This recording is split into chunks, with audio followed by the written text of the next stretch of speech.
자, 그럼 이제는 우리 신석기 시대를 한번 정리를 해보도록 할게요.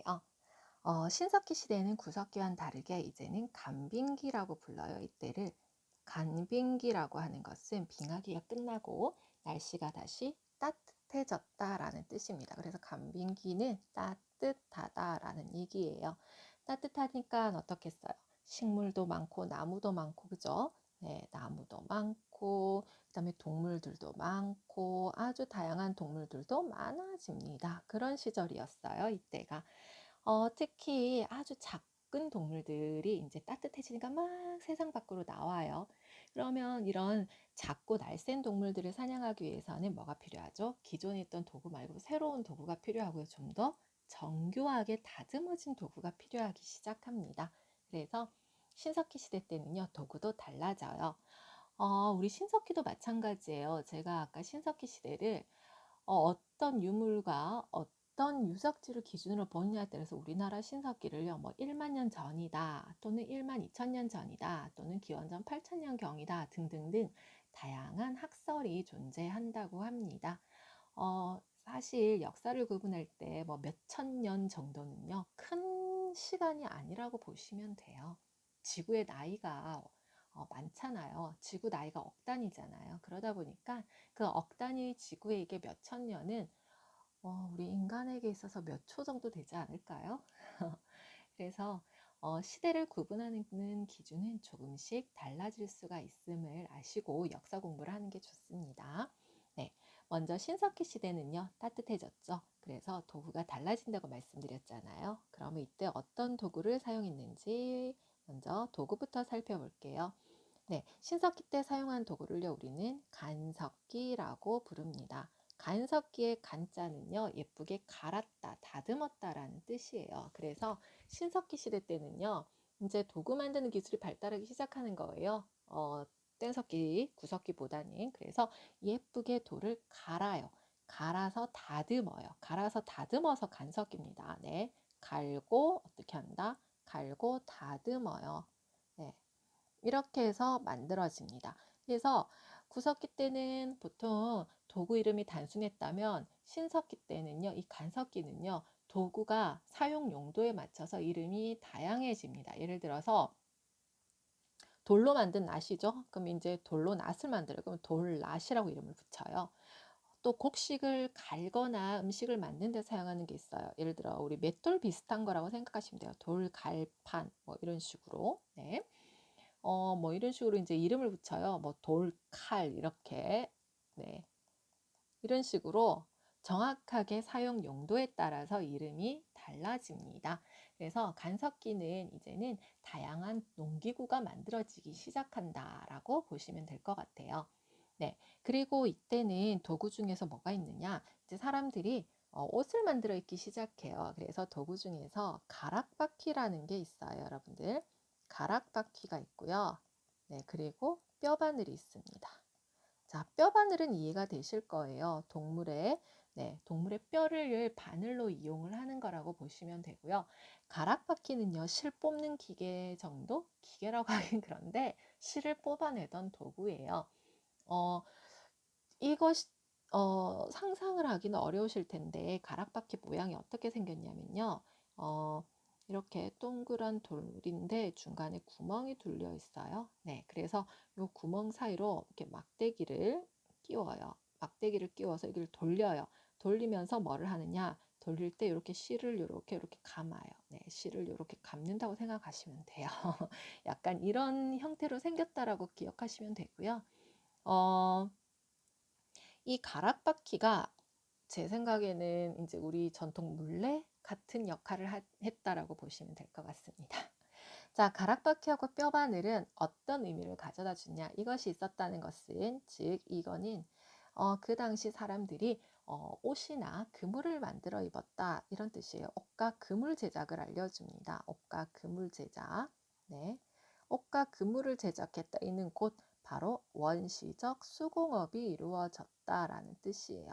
그래서 이때는 사람들이 직접 손으로, 여러분들 여기 수자가 손수자입니다. 손으로 무언가를 만드는 것을 우리가 수공업이라고 하거든요. 네, 그래서 상당히 원시적인 수공업이 이루어졌음을 알 수가 있어요. 네, 그래서 가락바퀴하고 네, 뼈바늘을 통해서 옷이나 그물을 제작했다라는 거, 네, 이런 도구가 있었고요.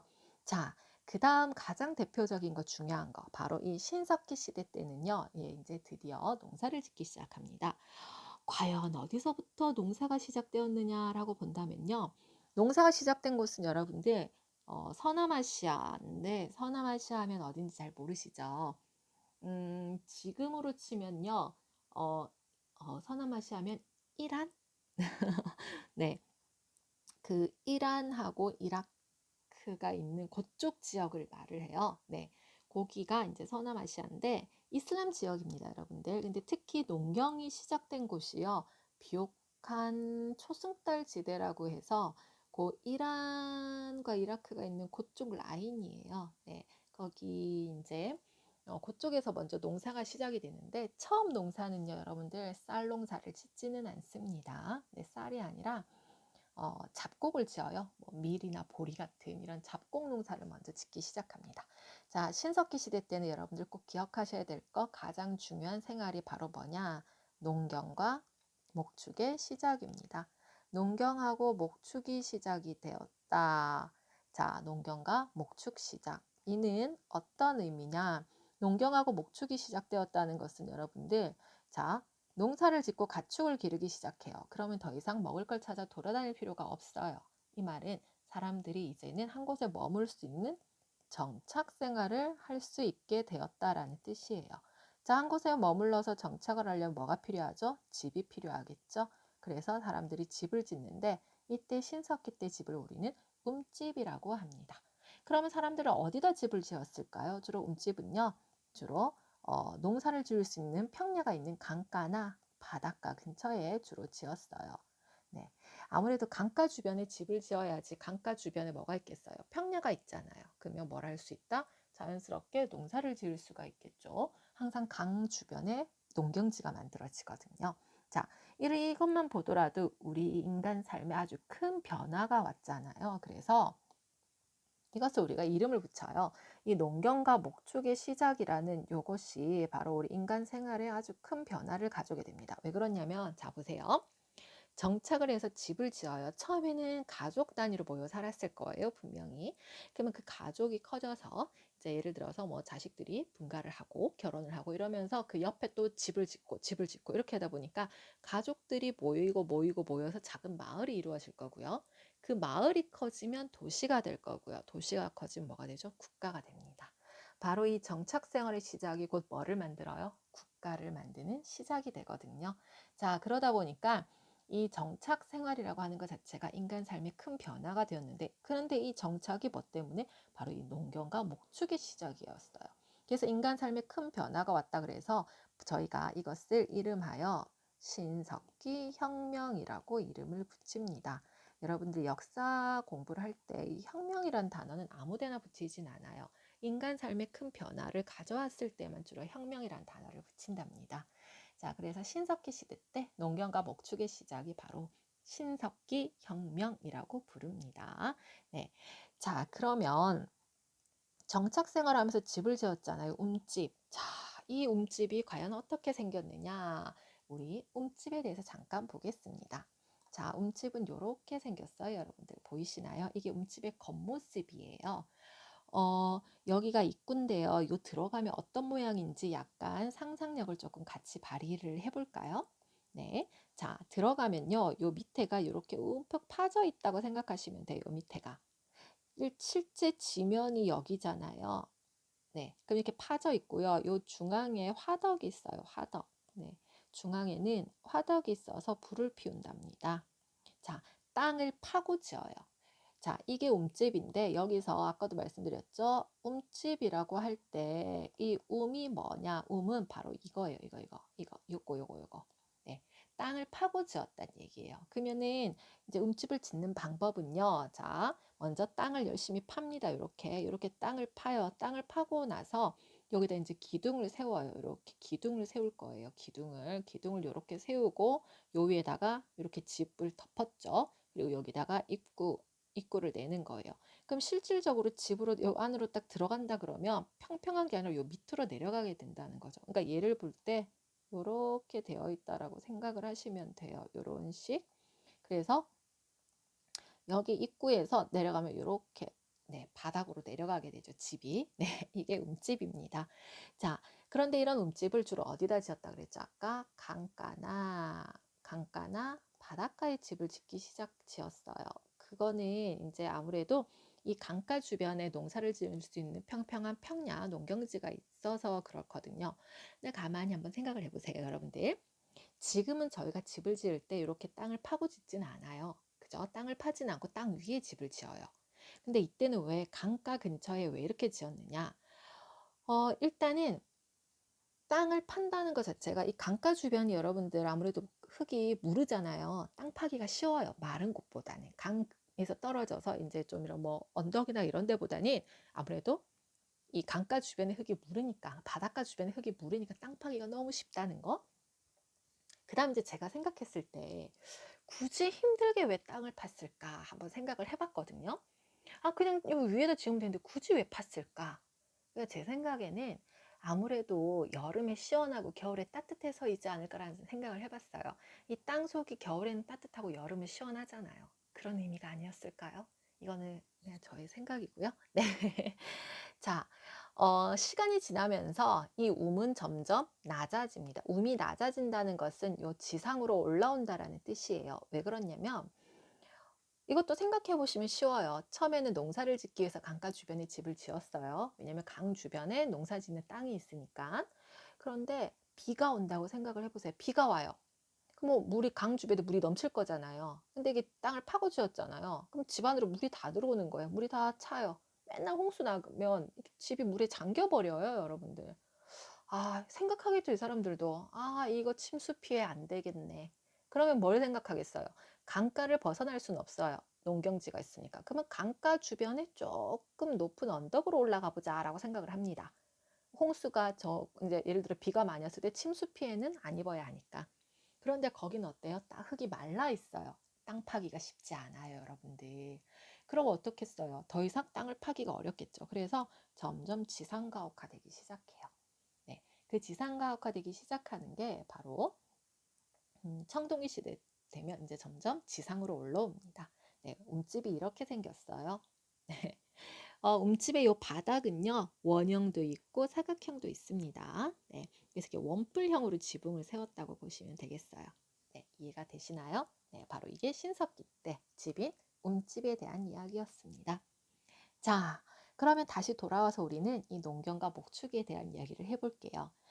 신석기 시대 때는 직접 농사를 짓고 가축을 기르면서 식량을 생산합니다. 그래서 이때부터 이제 생산 경제가 시작이 되는 거죠. 그렇다고 해서 사냥을 안 하지는 않아요. 왜냐하면 처음에 농사가 되었을 때 사실 농사 짓는 기술이 발달하지 않았을 때예요. 그래서 충분히 식량을 얻기가 부족했겠죠. 그러니 여전히 사냥이나 채집은 했었어야 했다고 보시면 될 것 같아요. 자, 그래도 이제 농사를 짓기 시작했어요. 농사를 지니 예전보다는 식량이 조금 풍부해졌습니다. 그런데 항상 농사라고 하는 거는 아시죠? 알려나? 농사는 사람의 뜻이 아니라 하늘의 뜻이에요. 어떨 때는 농사가 잘 돼서 먹고 남을 수도 있고요. 어떨 때는 부족할 수도 있어요. 자, 그럼 먹고 남았어요, 농사. 어떡할 거예요? 남은 곡식을 버릴 건가요? 아니에요. 그래서 농사를 지으면서 먹고 남은 곡식들을 담을 그릇이 필요하다는 걸 알게 된 거죠. 그래서 이때 뭐가 나오냐? 바로 토기가 만들어집니다. 자, 토기가 만들어지는데요. 어, 토기라고 하는 거는 토기의 용도는요, 곡식 저장입니다, 여러분들. 곡식을 저장하거나 또는 뭐 조리 용도로도 많이 사용을 하는 게 토기예요. 그래서 토기가 만들어지기 시작하고요. 그 중에서 많은 분들이 아는 가장 대표적인 토기 이름이 뭐죠? 다 아시죠? 네, 빗살무늬 토기다라는 걸 아실 건데요. 여기서도 여러분들 빗살무늬 토기는요, 이 빗살 무늬가 들어가서 빗살무늬 토기라고 부른답니다. 그런데 이 빗살무늬 토기는 그저 한반도 신석기 문화를 대표하는 토기일 뿐이고요. 네. 신석기 시대 때 빗살무늬 토기만 있었느냐? 그렇진 않았다라는 말씀을 드리는 거예요. 뭐도 있냐면요. 빗설무늬 토기 말고요. 네, 뭐 이른 민무늬 토기, 네, 이른 민무늬 토기나 그다음 또는 덧무늬 토기 이런 것들도 있었어요. 많은 분들이 신석기 시대 하면 토기 얘기할 때 전부 다 빗설무늬 토기만 얘기해서 저는 약간 속상 아닌 속상입니다. 네, 빗설무늬 토기는 어떻게 생겼는지 다들 아시죠? 네, 요렇게 생겼어요. 요렇게. 네, 끝이 뾰족하고요. 빗설무늬가 요렇게 무늬 같은 것들이 들어가 있어요. 네, 자, 빗설무늬 토기 같은 경우에는 왜 끝이 뾰족하냐? 세울 수는 없고요. 뭐 한다? 꽂았습니다. 네. 그래서 바닥에 주로 꽂았었다고 생각하시면 돼요. 당시에 움집을 만들었던 게 강가 주변이니까 흙이 물렀을 거 아니에요. 바닥에 꽂아 쓰는 거예요. 그래서 뾰족하게 생겼어요. 네, 빗살무늬 톡 있고 일은 민문인데 민이란 뜻은요. 무늬가 없다라는 뜻이에요. 사실은 청동기 시대 때는 토기의 무늬가 사라져요. 그런데 신석기 시대 때도 무늬가 없는 토기가 나왔어요. 그래서 조금 청동기보다 조금 이른, 네, 청동기보다 이른 먼저 나타난 네, 무늬가 없는 토기다. 그래서 우리가 이른 민무늬 토기다라고 얘기를 하고요. 덧무늬 토기는요, 이 토기 주변에 덧대었다고 생각하시면 됩니다. 그릇 표면에다 흙을 덧붙여 만든 토기예요. 그런데 여러분들 빗살무늬 토기보다 얘가 먼저 등장했습니다. 그렇기 때문에 사실 빗살무늬 토기만 있다고 생각하지 마시고 이런 다른 토기도 있었구나라고 생각을 해주시면 네, 좋을 것 같아요. 자, 그 다음에 이제 우리가 알아야 될 거 대표적인 유적지를 한번 살펴보려고 합니다. 신석기 시대 때 유적지는 과연 어디가 있을까요? 유적지. 네. 유적지라고 한다면 신석기 유적지 같은 경우에는 대체로 어디서 발견이 되냐면요. 주로 큰 강유역, 네, 주로 큰 강유역이나 또는 바닷가 주변에서 많이 발견이 돼요. 여기서 주로 발견이 된다고 보시면 되겠습니다. 주로 이런 곳에서 유적지가 발견이 되고 있어요. 네, 그 이유는 아까도 말씀드렸죠. 왜 그렇다? 네, 주로 집을 지을 때 어디다 집을 지었죠? 네, 아이고, 네, 초점이 조금 흐려졌죠? 네, 지금 괜찮은가요? 잠시만요. 네, 네, 강 근처나 바닷가에 집을 지었기 때문에 네, 그래서 강이나 이런 바닷가에서 많이 발견이 돼요. 글씨가 마음에 안 들어요, 여러분. 아, 어떡하죠? 글씨가 참 예쁘게 안 써지네요. 네, 유적지는 주로 어디다? 큰 강 유역이나, 네, 큰 강 유역이나 주로 바닷가다라는 거, 네, 바닷가 주변에서 주로 발견이 되고 있다라는 거, 요거 기억하시면 될 것 같고요. 자, 그러면 우리나라 대표적인 유적지를 몇 군데 한번 읊어볼게요. 시험에서 주로 많이 나오는 곳이 어디냐? 실제 시험에 나왔던 유적지 하나 알려드리면 이거는 저희 고3 시험에서 나온 적이 있어요. 모의고사에서 나오는데 서울 암사동입니다. 대표적인 유적지가 네, 서울 암사동이 대표적으로 네, 신석기 유적지로 아주 대표적인 곳 중에 하나고요. 이건 실제 시험에 나왔던 곳이고요. 네, 서울 암사동이 있고요. 그 다음에 이제 뭔가 발견이 된 곳, 네, 한 두 군데 정도 한번 얘기해 볼게요. 먼저 제주도로 갑니다. 네, 제주 한경 고산리라는 곳이 있어요. 네, 제주 한경 고산리가 있는데 이곳은 제가 이곳을 선택한 이유는 우리나라 신석기 유적지 중에서 가장 오래된 곳이에요. 그래서 네, 이곳이 가장 오래된 곳. 신석기 유적 중에서 여러분들 신석기 유적 중에서 가장 오래된 곳. 그래서 가장 오래된 네, 가장 오래된 유적지입니다. 제주 한경 고산리가. 그래서 가끔씩 제가 예전에 중학교 친구들한테 그 얘기한 적 있어요. 시험에서 이제 그 지도가 나와 유적 분포 지도가 나오고 이게 어느 시대냐 구석기나 신석기냐 찾으라 할 때 제가 제주도가 체크되어 있으면 무조건 신석기라고 찍어라 이렇게 가르쳐 준 적이 있어요. 사실 구석기 유적이 제주도에 없다는 건 아니에요. 제주도의 빌레못 동굴이라는 곳은 구석기 유적지가 있습니다. 그런데 거기보다는 아무래도 이 한경 고산리가 많이 체크가 되다 보니까 약간 편법이죠. 네, 암기 싫어하는 이제 친구들한테 그런 식으로 알려준 적이 있었어요. 그래서 제주환경 고사리는 신석기 유적지 중에서 우리나라 신석기 유적지 중에서 가장 오래된 곳이었고요. 그 다음에 한 곳을 더 말씀을 드리자면 황해 봉산 지탐리라는 유적지가 있어요, 여러분들. 황해 봉산 지탐리는요, 왜 제가 알려드리느냐, 여기서 뭐가 발견됐느냐, 바로 이곳에서는요, 탄화된 좁쌀이 발견이 되었어요. 자, 탄화된 좁쌀이 발견이 되었다. 자, 이 말은 곧 무슨 뜻이냐? 이것은 곧 뭐를 알 수 있다? 잡곡을 생산했구나라는 걸 알 수가 있죠. 잡곡 생산. 네, 그래서 이 실질적으로 신석기 때 사람들이 농사를 지으면서 잡곡을 생산했음을 알 수가 있기 때문에 네, 요 유적지를 알려드립니다. 시험에서는 요게 많이 나왔고요. 아, 그리고 이거는 지역 자부심입니다. 네, 제가 있는 곳이 부산이거든요. 네, 부산에도 유적지가 있습니다. 부산 동삼동에 가시면요, 신석기 유적지가 있어요. 폐총이 있어요. 네, 그래서 부산 동삼동도 대표적인 신석기 유적지다라고 보시면 돼요. 네, 자, 그다음 이제 신석기 하면 요 유적지는 요 정도 체크하시면 되고요. 그 다음은 뭐를 볼까 하다가 제가 신석기 시대 때 원시 종교가 등장하기 시작해요. 그래서 이 종교에 대한 이야기를 한번 해볼까 합니다. 자, 신석기 때 어떤 종교가 등장을 했느냐? 종교하면 크게 세 가지 종교가 등장을 하게 됩니다. 들어는 보셨을 거예요. 먼저 애니미즘, 애니미즘이라고 하는 네, 종교가 생기게 되고요. 그 다음은 이제 토테미즘이라고 하는 종교가 생기기 시작해요. 토테미즘 이름이 되게 발음하기가 어려워요. 그 다음이 샤머니즘이라고 불러요. 네, 이런 종교들이 생기는데 이 종교라고 하는 게 생기게 된 이유가 뭐냐면요. 신석기 시대 때 종교가 발달하게 된 이유 중에 가장 대표적인 이유는 바로 농사와 관련이 있어요. 이 종교는. 네, 농사와 관련이 있습니다. 농사를 짓다 보면요. 자연스럽게 이 농사는 곧 뭐에 대해서 자연에 대한 생각이에요. 자연에 대한 어떤 믿음이나 이런 것들로 연결이 되거든요. 그래서 농사를 짓기 시작하면서 사람들이 자연에 대해 더 많이 생각을 하게 되다 보니까 아무래도 그런 이런 믿음이 생기기 시작하는 겁니다. 그래서 이러한 종교가 등장하게 되는데요. 네, 하나씩 설명을 드리자면 애니미즘은요. 무생물의 네, 어떤 무생물들이 뭐를 가지고 있다? 영혼이 있다. 그래서 무생물의 영혼이 있음을 알려주는 게 애니미즘입니다. 이 말은 곧 무슨 뜻이냐? 뭐 해, 달, 물, 산 이런 것들을 숭배하게 돼요. 더 쉽게 말씀드리면 땅에도 영혼이 있는 거죠. 나무에도 영혼이 있어요. 돌에도 영혼이 있어요.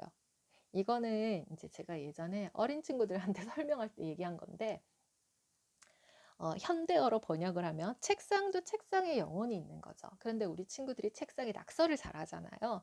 자, 근데 책상에 낙서를 했어요. 그럼 이 책상의 영혼이 화가 나겠죠. 그럼 우리 친구들에게 어떻게 해요? 저주를 내리겠죠. 네, 이런 겁니다. 농사를 지으니까 당연히 자연물을 숭배할 수밖에 없겠죠. 아까도 말씀드렸죠. 농사는 곧 자연에 대한 어떤 생각이 되고 그러니 농사를 지을 때 흙한테도 흙의 신에게 씨 뿌리고 나서 제발 농사 잘 되게 해주세요 기원하는 거고요. 또 하늘에도 얘기를 하겠죠. 뭐 비가 오게 해달라, 구름이 뭐 하게 해달라, 뭐 태양 비치게 해달라, 뭐 이런 식으로 네, 자연물의 어떤 무생물 또는 그러니까 무생물을 하기는 그렇고 모든 자연에 네, 어떤 자연 만물의 영혼이 깃들어져 있다라고 말을 하는 거 이게 바로 애니미즘입니다. 자, 그다음에 토테미즘은요. 어떤 특정 동물이에요. 동물. 토테미즘은 특정 동물을 네, 어떤 동물을 우리 부족의 뭘로 수호신이다라고 보는 건데요. 가장 대표적인 거 이거는 여러분들 어디서 볼 수가 있느냐? 이거의 사례로는요. 바로 당군 신화입니다. 우리 당군 건국 이야기 아시죠? 당군의 건국 이야기에서 뭐가 나오죠? 이거는 나중에 고조선 할 때 따로 이야기를 하겠지만 곰과 호랑이가 나와요. 곰하고 호랑이 실제로 곰과 호랑이가 있었을까요? 자, 그 이야기는 네, 이 곰과 호랑이에 대한 이야기는 언제? 바로 고조선 할 때 다시 말씀드릴게요. 정말 우리가 알듯이 이 곰과 호랑이가 네, 사람이 되겠다고 환웅에게 가가지고 쑥 마늘 먹고, 그죠? 3, 7일 동안 있다가 인간이 되고 뭐 이런 이야기가 과연 있었을까? 약간 얘기를 드리자면 동물을 수호신으로 본다 그랬잖아요. 뭐 곰을 수호신으로 모시는 누군가와 호랑이를 수호신으로 모시는 누군가가 있었다라는 정도입니다. 네, 당군의 건국 이야기는 나중에 고조선에서 조금 더 자세히 할게요. 샤머니즘은 여러분들 다 알아요. 이거는 무당이에요, 무당. 네, 무당과 주술 지금도 있죠. 네, 무당과 어떤 주술에 대한 믿음이에요. 그래서 이 무당이 하늘이나 영혼이 인간과 연결시켜주는 중간 매체라고 생각을 하는 겁니다. 그래서 이 무당과 주술을 믿는 거죠. 네. 요런 것들이 이제 대표적인 종교다라고 볼 수가 있어요. 그러면 이런 믿음을 바탕으로 해서 다양한 어떤 믿음을 바탕으로 여러분들 예술품도 제작이 된다는 거 아세요? 예술품이 제작이 되는데 어떤 예술품이 제작이 되느냐? 뭐 조개 껍데기 가면이나 여러 가지 꾸미개 이런 거 있는데 대표적으로 여러분들 그 조개로 팔찌를 만들어요. 이거는 그냥 말씀드리면 어, 조개로 만든 팔찌가 있는데 일본에서도 일본 규슈 지방에서도 당시 우리나라에서 발견된 어떤 조개 팔찌하고 같은 모양의 팔찌 비슷한 것이 출토가 됐대요. 그럼 뭐를 알 수가 있죠? 아, 이런 것들이 당시의 교육품으로 이용되었구나라는 것도 추론이 가능하겠죠. 그런 걸 통해서 그 당시에 이제 주변 지역하고 교류도 했었구나라는 것 정도 알 수가 있다고 볼 수가 있습니다. 네, 여기까지 신석기 시대였습니다.